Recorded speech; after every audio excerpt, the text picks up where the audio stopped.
Good afternoon and welcome to the Midday News. Here's what we have in the bulletin. Restive, dozens of teachers stage island-wide sick-out over wage deal. Opposition protests over government's decision to postpone local government election. And in sports, Arnett Gardens thrash Malines United to move top of the JPL standing. I'm Kelisha Williams, and here are the details. Teachers across several parishes are restive this afternoon as they urgently appeal for the government to make a better wage offer under the new compensation scheme. TVJ News has been informed that dozens of teachers have called in sick, while others were clad in black at some institutions. We have more in this report. There was a warning over the weekend that teachers would have taken industrial action this week to force the government to do better. On Monday, it appeared the teachers followed through. This is not an initiative by the Jamaica Teachers Association. They are currently locked in negotiations. This stance that we're taking in terms of our sitting is to make it clear that we are not accepting this wage deal. The two memorandum of understanding that the teachers sign over successive governments and the austerity that we have to sign. Now, our moving forward with this question is to trying to understand from the government, why do they treat teachers and negotiate with teachers in a way as to diminish our standard of living? Over in St. Elizabeth, it was a similar story. Some teachers at several schools in the parish did not show up for classes Monday morning, and for the ones who were present, we have been disrespected for far too long. Yes. Government, the John public, everyone believes that teachers have no sense, and so we must grab the little or nothing that they are offering us. Yes. We are not here to spite anybody. We are here to represent ourselves as teachers, to know that we are the backbone of every other occupation. On February 3, the Jamaica Teachers Association rejected the wage offer from the Ministry of Finance under the new compensation review scheme. 560 of the over 580 teachers present at a special delegates conference voted against the offer. Now the teachers believe there are several matters which still need urgent attention. They have moved on, but our lives were impacted by those austerity measures that they asked us to hold straight. And they are at another crossroad where they are negotiating with us again, and they want to treat us in the same way that they treat us under those different conditions. And I am saying, why is the government treating us like this? We were also told that teachers in Manchester and Clarendon have also taken industrial action. Meanwhile, the Jamaica Teachers Association is distancing itself from the industrial action by some of its members. When contacted, JTA President Losania Harrison said she was unaware that educators across several parishes were staging a sick-out. She also refused to comment on the matter. In a TVJ News follow-up, there has been widespread condemnation, particularly among stakeholders in the ganja industry, amid confirmation that Jamaica imported the product from Canada. The Ministry of Industry and Commerce is set to respond at a press briefing scheduled for later. We have more in this report. Based on the terms of the Dangerous Drugs, Cannabis Import, Export, Transit and Transshipment Regulations 2022, ganja importation is here to stay. Industry players, particularly small farmers, are incensed. Totally outrageous and totally contradictory in terms of what the CLA board should be doing and what the Ministry of Industry, Commerce and Agriculture should be doing.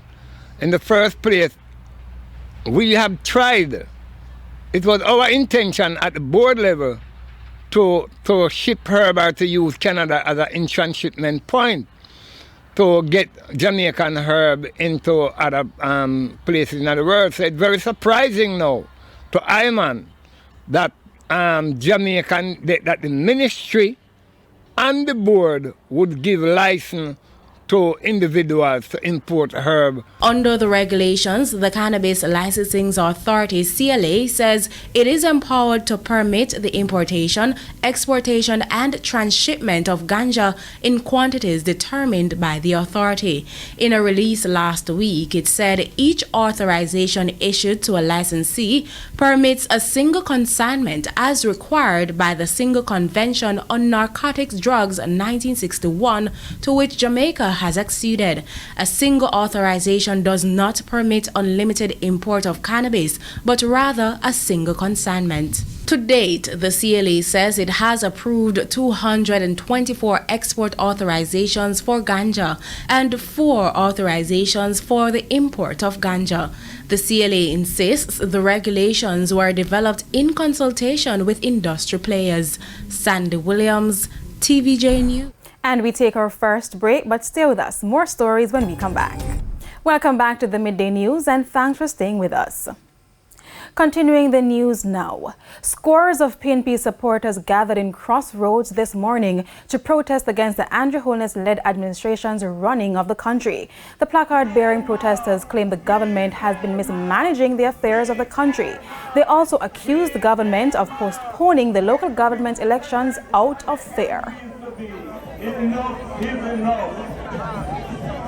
And we are saying to Desmond McKenzie and his team, call the local government election. Yes, time for people to have better road. Yes. Time for communities to be well lit. Time for your guards to be collected. Amen. And it's time that we can save our communities, comrades. I've been nervous because tax admin people vex with the government. I've been nervous because customs vex with the government. I've been nervous because taxi man vex with the government. I've been nervous because minimum wage earner vex with the government. I've been nervous because nurses and doctors vex with the government. I've been nervous because councillors and MPs vex with the government. And so I want to bring to you somebody who can deal with the labor relations in the country. Make welcome the chairman of the People's National Party, Comrade Angela Brownberg. I want us to be very clear that those who are gathered here today are not just comrades. They are Jamaicans who are suffering like everybody else. They are Jamaicans who recognize that this country, as the party leader, Mark Golding, has been saying for quite some time now, we need a Jamaica where everybody feels nice, not just some people. Members of the party's hierarchy say the protest will continue until changes are made. 24 hours, and we are hearing our numbers. Here. Region 3 also want to announce that every Monday, every first Monday of each month, until we get a change, we'll be out here demonstrating. So Region 3, ready for the road. Residents of Ferry Hill, Portland staged a protest in the community this morning over an ongoing dust nuisance and water shortage in the area. Students and other residents experienced lengthy delays as residents mounted roadblocks in the community. They took to the streets from as early as 6 o'clock. They complained that the dust is affecting their health.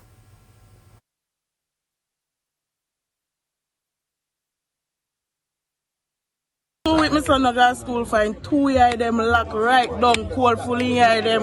When me feel set I get better and come and road for go school, same way go back, in 2 years then lock back me fi can go hospital. My business place down there, me can't sell nothing, everything be a dust. Be a dust. Me just have to take them and I put them one side to go give away. Be a dust. Me nah no water. The police were also called to clear the roads, but the residents are adamant to voice their concerns. You want road fix? It a kill me. Me can't work in a dust. Me can't you side up, me can't drive in a AC. Can't work, man. We tired of this thing. We tired of it. We tired of it, big man. Then we go on full time. In a TVJ News follow-up, residents of licensed St. Thomas can breathe a sigh of relief. Workers started to reduce the dust nuisance in the area. The situation has been untenable for residents who have complained about the health impact. The China Harbor Engineering Company check began paving the road on Sunday.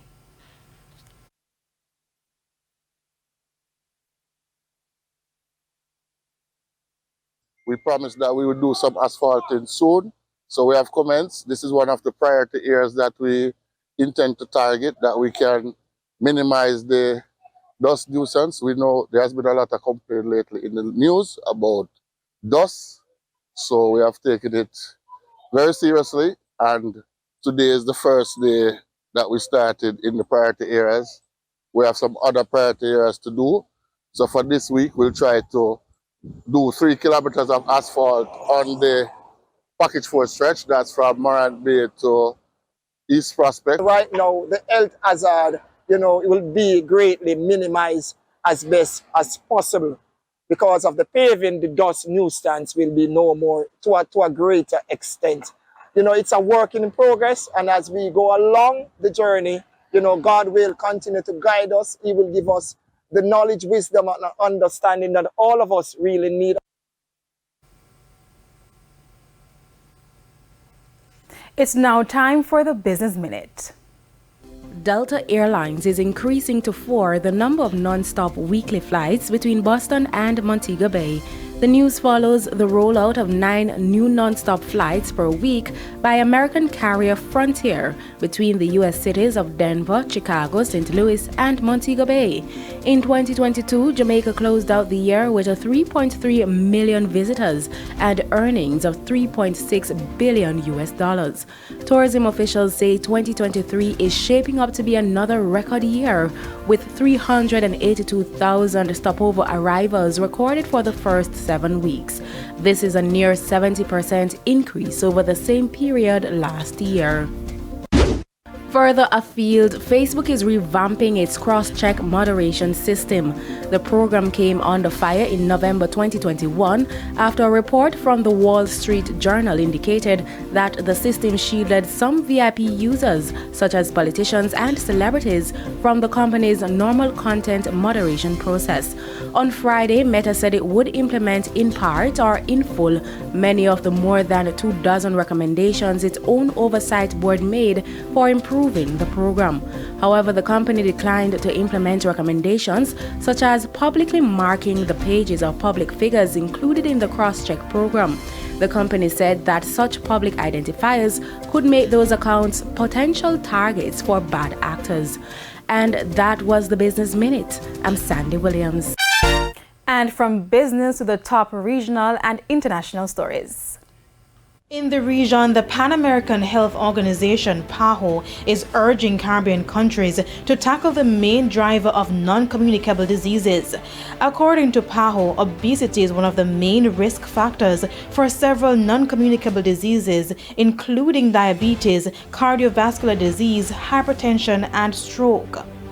However, to tackle the growing trend of obesity in the Caribbean, PAHO says it will continue to work with countries on the implementation of proven strategies to prevent and reduce the problem. The Fame 95 FM studio this morning following the passing of DJ and music producer Arif Cooper, who died suddenly Sunday morning. Mr. Cooper reportedly collapsed at an event in St. Andrew while on stage. His colleagues have been reacting to the shocking news.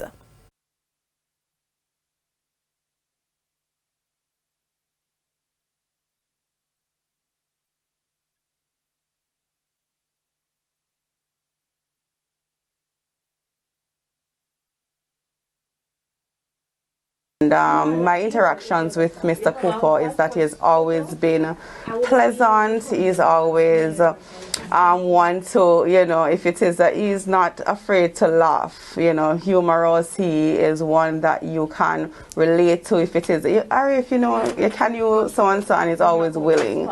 So it is really one of those moments that you really stop and you think that, listen, we're here today and we're gone tomorrow.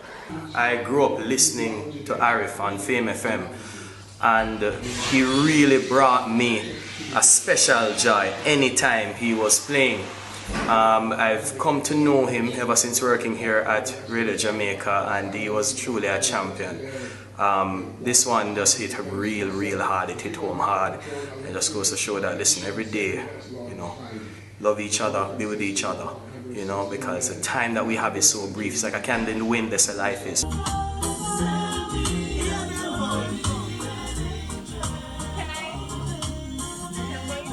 And while sharing memories of Mr. Cooper, always greet you with a warm, friendly smile. Based on the reaction, like I see when he's performing at a session, I know that he gets the crowd engaged. Everybody love Arif Cooper, and he will be missed greatly. But give thanks for the man and his music, for the talent that he was as a producer, as a disc jockey, for the person that he was as a brother, as a friend. And we head to a quick break. When we come back, we'll have your midday sports report. Jordan Fort is here.